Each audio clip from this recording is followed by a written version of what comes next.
a question. When you were talking about vocations and hearing the call from God, what if we can't hear that call? What if there's so much extra noise and events and just everything happening in our lives that we don't actually listen, we don't actually take time? What do we do? How can we slow down, or how can we turn off the other noise in our life and hear that call? Well, there's two questions in there, I think. The first one is, as you and I both know, except for some very privileged individuals, the divine voice box doesn't say, hey, do this. So the call, I put it in a slightly romantic way, inscribed, written on my nature. The call is actually coming to you through your own emotions and through your thoughts and through the images that are coming into your head and through the way you feel you're being drawn, right? This call is all about holiness. That sounds a bit high and mighty. All the word holiness means is being put in a special place. It means literally being set aside. So God's call is just the way in which you can best be set aside from the busy world. So the call may be screaming at you just now through your own emotions and images and thoughts. That's the first thing. Second thing, the noise. I know you and I both realise it's not just physical noise like his music, which is driving me mad. It's not physical noise, it's all that sort of mental white noise that's going on at the same time. I think you do with some of that what I did to Ziggy's music there. You just stop listening to it, you block it out. Sometimes you speak over noise. Sometimes you can stop noise, inner noise, clutter, mess, just by talking to another person and taking their voice inside you. In week 2, beg your pardon, I said we talk to our families and we should do that. Sometimes a person just a bit older, who might be a third party, not in the family, can be a really good person to talk to, just to get that voice. You see how at the moment, when you're listening to my voice, you're concentrating on me really well. I can tell that because your eyes are following mine. You're actually not hearing any other superficial noise just for a moment or two. Maybe you need to listen. We all need to listen to good people's voices. And that might clear out the extraneous noise and let some of that voice box work on us.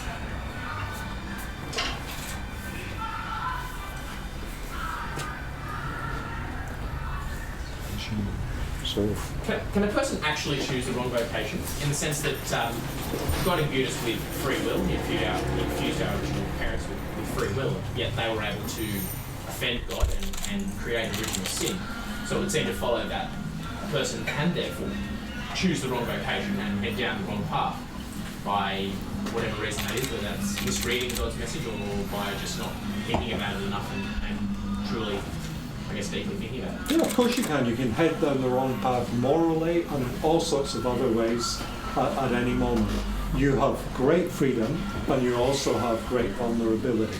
Your vulnerability comes from the limited extent of your knowledge, of our knowledge, because of our animal nature and our limited knowledge gathering capacities, our limited reasoning ability, and the fact that our emotions have a tendency to go screamingly out of line, pulling us in ways that even we don't like going, but we just give in and go that way.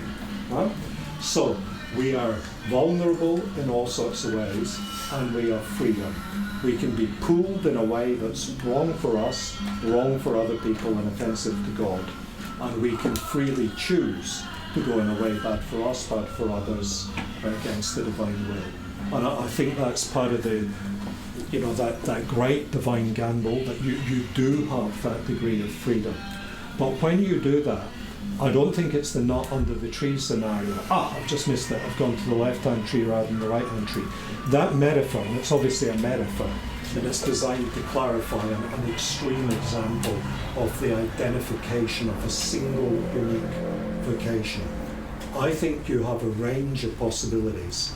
And I think as you mature, as you come out of adolescence, those possibilities you start to know they're actually intersecting and overlapping, and you begin to clarify them, peel various layers away. And I think you do get down to a kernel that you believe I can live with, it's consonant with my nature, with who I am, and I believe, by paying attention to every signal that has come to me from inside, from other people, in the stillness of prayer, that this at least is not against His will. And because it's consonant with my nature, there's a good chance it is His will. So, hey. I have a comment and then a question. In reference to Matt's question, I once heard that God is sort of like a GPS machine. So you could take the wrong road, but He'll still redirect it towards the greatest good. So you could have been meant to have been a priest, but you got married instead. Well, over time that will become your true vocation anyway. God will work with what you've given Him, and He'll always try and get you to heaven with whatever you've done. So that's just something I heard. I don't know if people agree with that. But my other question is, how would you describe vocation to those who aren't particularly religious? I know of friends that know that they're destined for a religious vocation, but they can't express it to their family in a way that doesn't sound strange. So I was wondering what advice you had there. Well, if it is a religious family, if that's what we're looking at, I think a simpler language for vocation is this. Vocation just means the best way I can be a Christian. All right? Now, it might be that in other religious faiths and traditions there's an equivalent or very similar or analogical notion of vocation. I don't have the knowledge or skills to unpack that. But in our context, in the Christian context, my vocation is simply the best way I can be a Christian. Right?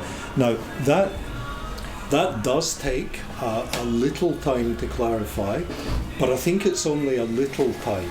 So the Code of Canon Law says you can be made a priest at youngest, I think it's 26, or maybe it's 25, and exceptionally a year earlier. So if you think that people go into a seminary for about 6 years, that means that's some evidence that the Church believes that vocation is actually something you ought to be able to, come to terms with through the teenage years. This isn't, as some people do, something you go on thinking and agonizing about, going through your 20s, and some people even their 30s. I am still searching for my vocation, whereas they're not. So it's not that thing. So I think it's about the best way that I can be a Christian. If the family is seriously Christian, and you said, "Mom, I've got to get married, and I've got to marry this guy," I'm not going to be a good Christian if I can do that. It's not about my desire for the guy, it's not about my desire to get married. It's about the faith. This is the best way I can be a Christian. For a Christian family, I think that might work.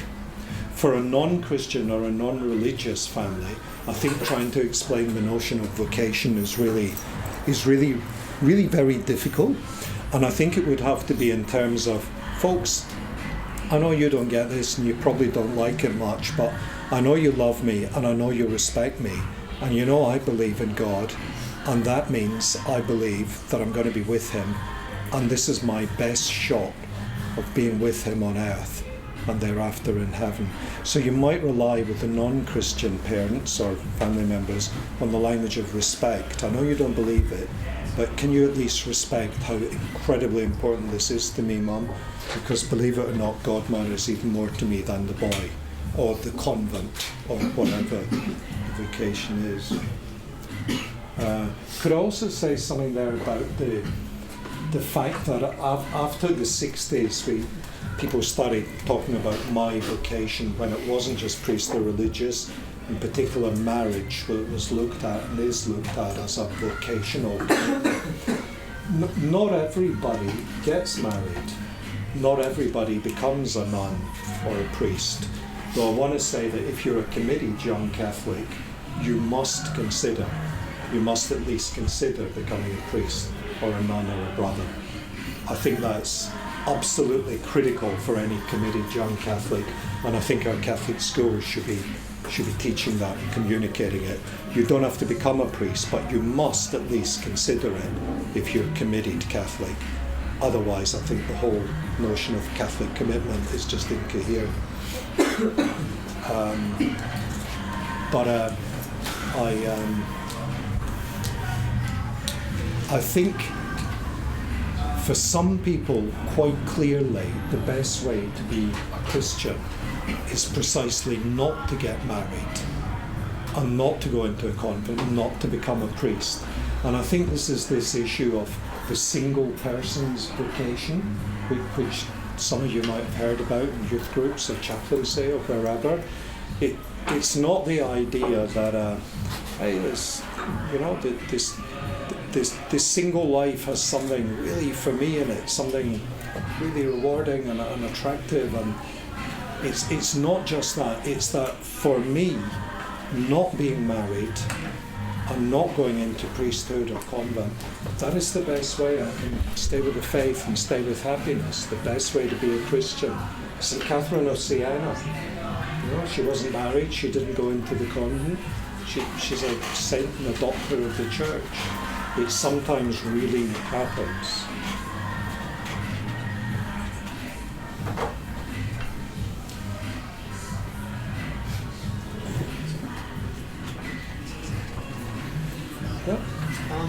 It's more academic, but until a little while ago, marriage wasn't seen as a vocation, as you said. I find it a bit interesting that some of the evil guys would say that everyone's called to marriage because God told everyone go forth and procreate. But recently we've seen practical examples where only some people are called to marriage. Do you think it's the first, like a universal vocation, and some people opt out because they have a higher supernatural vocation? Or do you think it's actually an individual vocation, like, which is what I think, like priesthood, like consecrated life, like other forms of self-dedication? Yeah, look, there's basically three things here. There's a universal call of all the baptized to holiness, and then there's call to specific states in life, which clearly are priesthood and religion, and John Paul has clarified for us, and indeed it was clarified in tradition before then, that marriage is a specific state in that sense. And then there's that personal sense of vocation that means that I think in one very real sense, when I try to do my bit of teaching, I think I've found in a part sense, an analogical sense, I have found my vocation. So I think there's probably three different things going on here, Angelo. On your question of marriage, God did call the first parents, the first people. He called them to go forth and multiply. If he hadn't said that, there wouldn't have been second people and there wouldn't have been anybody else. So there wasn't really much choice there. If he said, Adam, you be a priest, and Eve, you be a nun, the story would obviously sort of have ended there. So it was a sensible part of the divine plan. In a sense, I think marriage explains the whole Christian tradition. It's no great secret that many great thinkers, theologians and philosophers have explained the whole of the scriptures in nuptial terms, in terms of a marriage and a marriage song and a marriage and the love, the spousal love of God for his people and Christ for his church. So in one sense, marriage structures the whole story. But you don't have to be married to have a family. Huh? Nuns and priests, like everybody else, have to take part in marriage. They have to take part in the great human good that is marriage. And they do that, though they're not biologically married. They do that by supporting marriages and families, looking after teaching and rearing kids, maybe having godchildren, etc., etc. So there are all sorts of genuine ways in which non-married people share in marriage. And I think with marriage basically collapsing around us in Australia and in other, at least Western civilizations, I think there's a great duty on the non-married to support marriage in that sort of way. Could I say something before I get your next question, if there is a next question? I think Cassie from Wollongong is smarter than she let on. Those letters, not written by me, I have to say, but those letters written by her, they actually work incredibly well with what I think is the structure, the picture, the model of a truly excellent human life. There are basically some things we all need. There are some things we must do. There are some things we must seek if we are to flourish. And it's not just oxygen, which we all need if we are to flourish. There are some other things. And Cassie started us thinking about work and leisure and study. And if you show me a human life completely lacking in work or leisure or study, I don't think it will be a truly human life. She then added on relationships, friendships, love, romantic love, the love affairs she was hoping for, family relationships. These two are things you need in any truly human life. Show me a human being with absolutely no engagement with other humans, and I don't think you're showing me a truly human life. Then last week she took us through various parts of the moral life through her letter. How we act decently towards one another so as to build up the common good. Again, part of a truly human life. And this week, excuse me, whether you're a religious believer or not, she spoke quite movingly about the faith and the desire for God and to understand Him better. You show me a human being who is not struggling for faith and for God. He or she might not know it, they might not have the words, they might be totally confused about what's going on. But I haven't met a person yet who is not intrigued by this. I've met a very few pure atheists. And by a pure atheist, I mean somebody who's looked it in the face, read every book he can get his hand on the nature of God and God's existence and the various religions, and then shut the door and deliberately pushed it aside. Even that guy has had to take religion incredibly serious and presumably done a great deal of research before he or she's in a position to call himself an atheist. So even the atheist struggles and seeks to get this one right.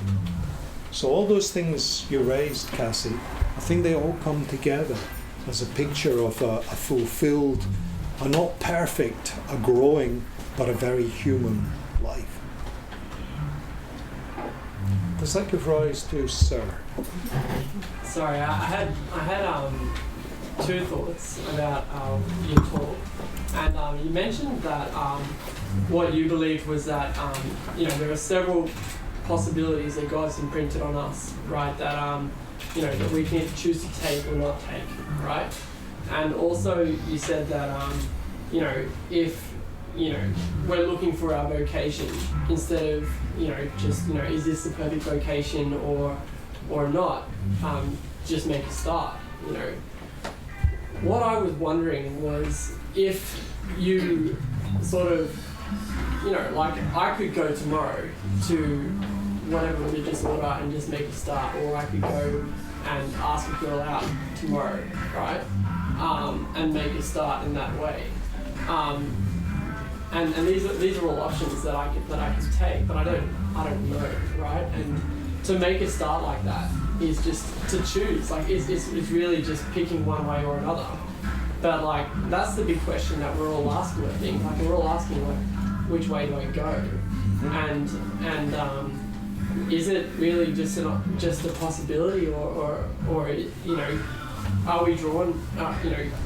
Can you say like the other streamer that I've heard is that you live your life in one particular way, and and you build on yourself, and then through that path that you take, your vocation will be made clear to you, and then you can sort of it will be clear to you from that process. I think that which way will be. So do you just go, like, do I go tomorrow and pick my path, or is it something that as I go through my life it will just become No, it's neither of those. Neither. Remember what I said. There's two things you need to do. You need to reason about the facts, then you need to reason about you, which some people like to call discernment, right?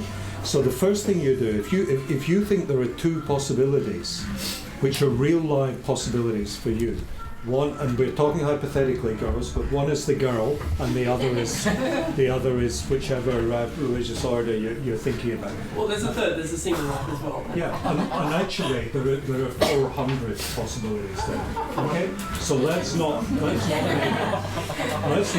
the one nut just 3 nuts, because that again is back to God playing a game. Just trying to be simple here. So.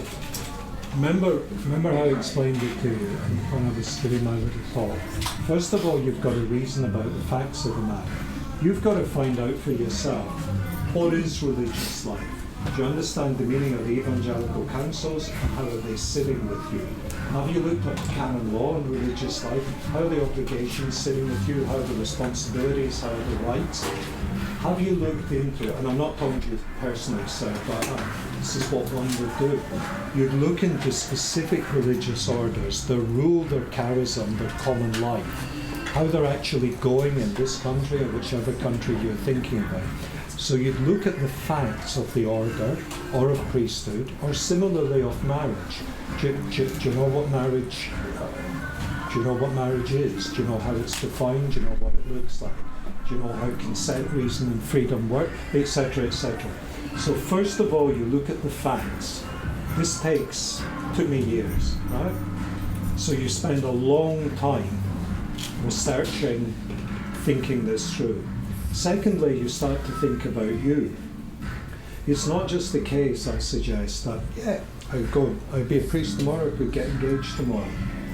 Actually, it doesn't work like that. If you think about your identity, who you are as a man just now, what your inclinations are, where they're taking you to, use the word drawn, what you're inclining towards at the moment, what your history has been, because I can tell you this, your vocation has to derive in some coherent way from who you have been and who you are now. He's confirming who you are in your deepest essence. So this second part, once we've done the reasoning about what a marriage or whatever it is looks like, this second part of who am I, my inclinations, my gifts, my talents, my opportunities, what's the timeline like? Am I rushing this one? I'm doing a degree just now, or you're doing a job, or you're doing voluntary work or whatever. This is a great good. Let me work out, should I be concluding this for 6 months and then addressing this one firmly? So I think it's a double process, this reasoning and discernment in combination. And I know that neither you nor I think it's the flipping the coin or throwing the dice or searching for the nut thing. We know it's not as simple as that, because that would not be freedom. That would be an abuse of freedom, because freedom is about you, which means discovering who you are, which takes time.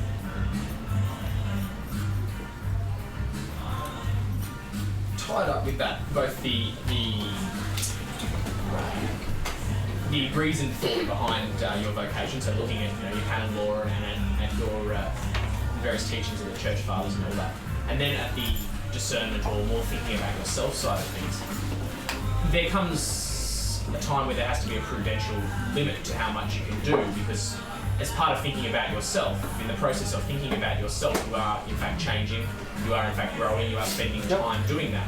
So if you are pursuing a vocation, any vocation, or you're looking into a vocation or any vocation, there comes a point where even without full knowledge that this is in fact your path, you need to take that first leap.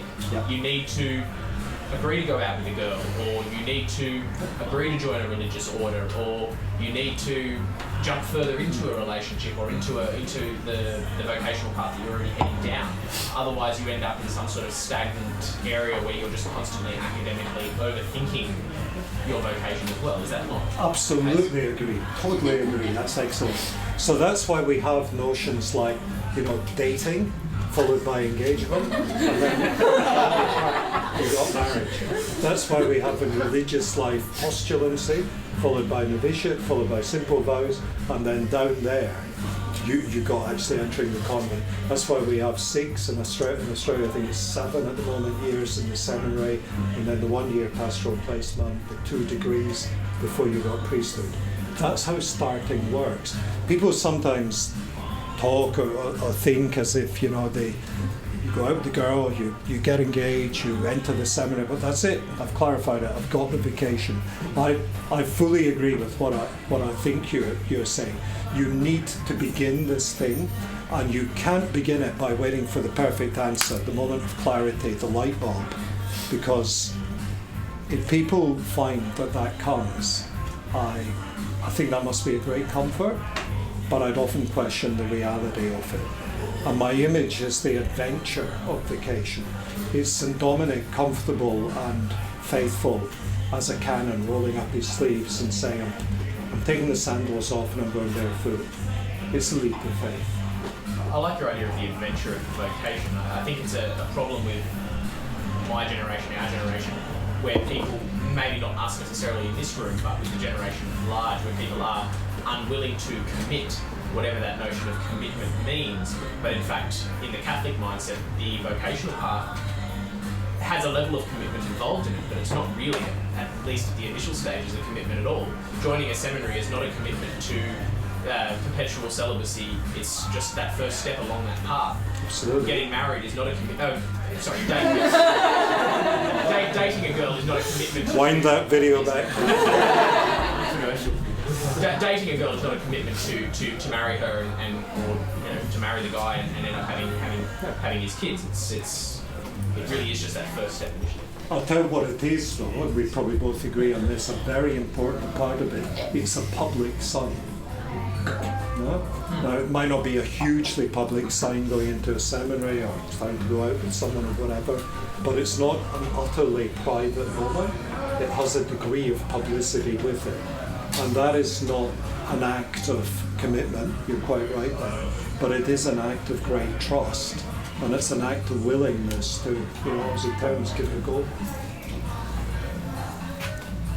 We can have one more question if there is one, otherwise Patrick is going to sing to you. Please, another question.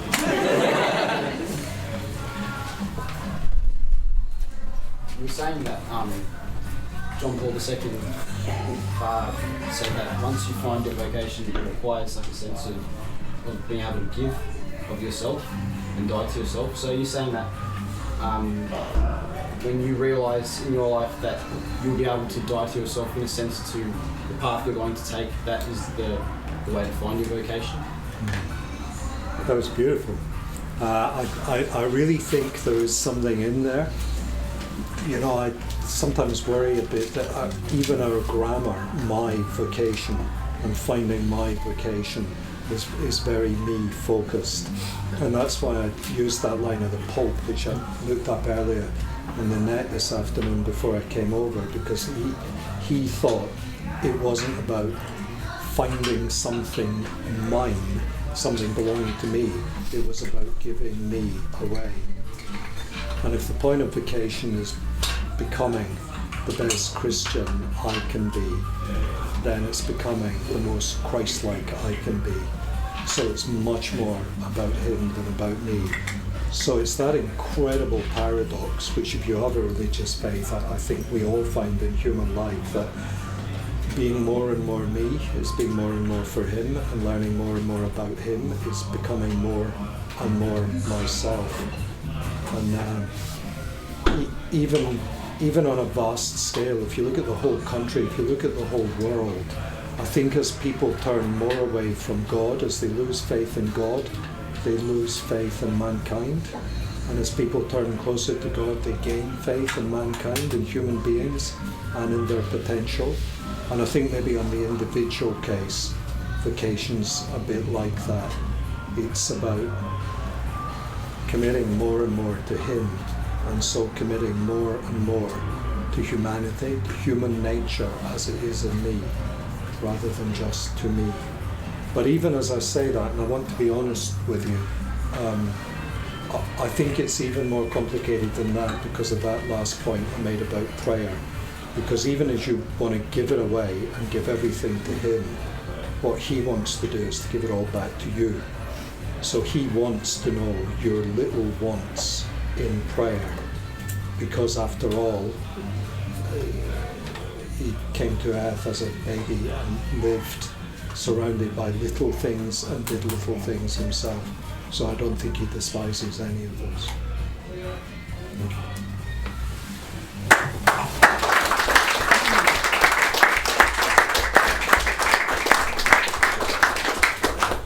Thank you, Hayden. You know, as a lot of this conversation about vocation talk was going on, it made me think of, I don't know whether any of you were addicted or played too many hours of Age of Empires on the computer when you were younger. For those few men who may have played this game, it involves you sort of pick some period in time history where you conquer different lands and you can build empires. And anyway, it starts off by basically there's this map and it's all black, and where you are on the map, it's lit up.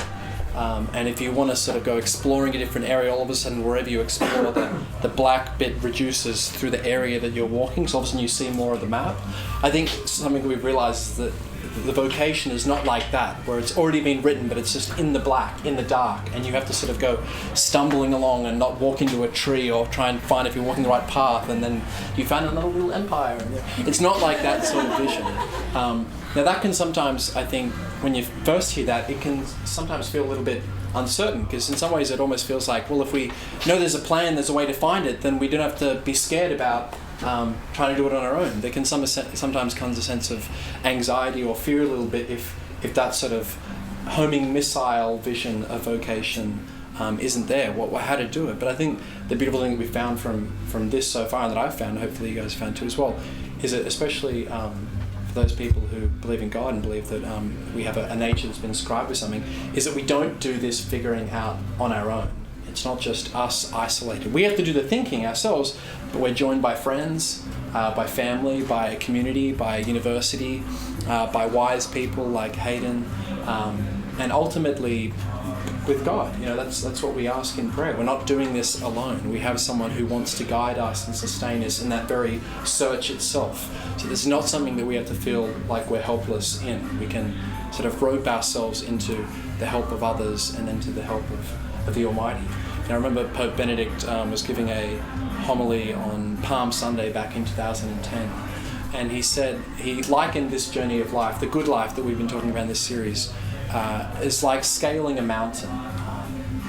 And if any of you have done mountaineering, which I haven't, I know a little bit about it, but not much at all. Part of that is being, he used this expression, roped in. You know, when you're scaling a mountain, you will find yourself, you have a little buckle and you tie yourself around it, and someone else who's a little bit further up also has a buckle, and they're tied to you and you're connected to them as well. And to scale that mountain, to live the good life and to aspire to the heights in which we believe we're all called to, we need to be tied to others. We can't do it on our own.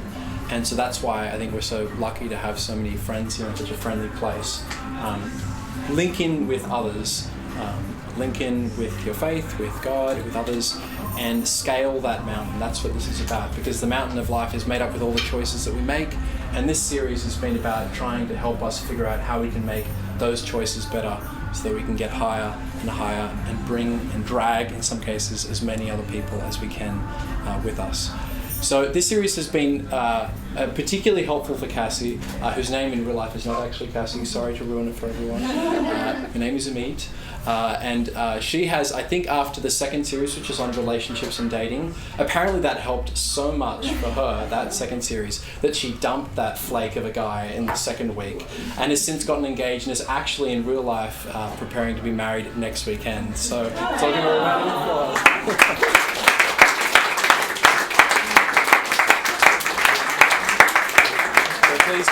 Please keep Amit and her fiance in their prayers as they prepare for this amazing life ahead, of which I'm sure there'll be many more choices and heights and lows and good things, but it's a wonderful, exciting time.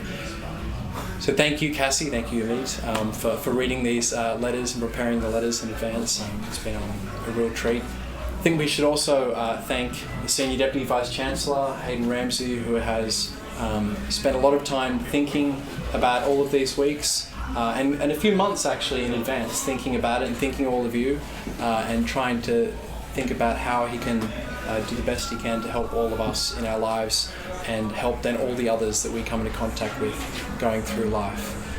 So please give Hayden Ramsey a very warm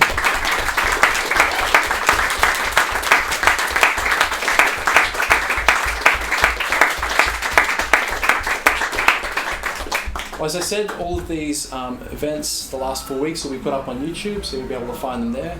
So please click away. It'd be great to view them again. Sometimes I know when you're at an event, you can sort of hear something and then miss it a little bit, and maybe take a swig of wine, or you get distracted by one of the songs. You can listen to all of them and watch them all online and share them with your friends. It'd be great to get a bit of a viral media campaign going from some of these things, so your Facebook shares will be greatly appreciated, and likes and tags and all that sort of thing. This event was put on by the Notre Dame Chaplaincy, and there's a range of events that we put out through our Facebook page, which is probably where most of you heard about this. So please, you can be kept in the loop by just sort of going straight through the links of choices to find out about other events going on campus and off campus. The chaplaincy office is actually, for those of you on campus and Notre Dame students, which is quite a few, which is great to see, has actually moved from where we originally were in the student common room next to the student association office, and we're now in the presbytery next to the church on the second level up the stairs there. So we have 2 little offices up there, so please swing by. I can show you our new digs, and we can catch up and hang out, and I'll see you on campus and around at other events. Everyone again, please, Cassie, Umid and Hayden, thank you.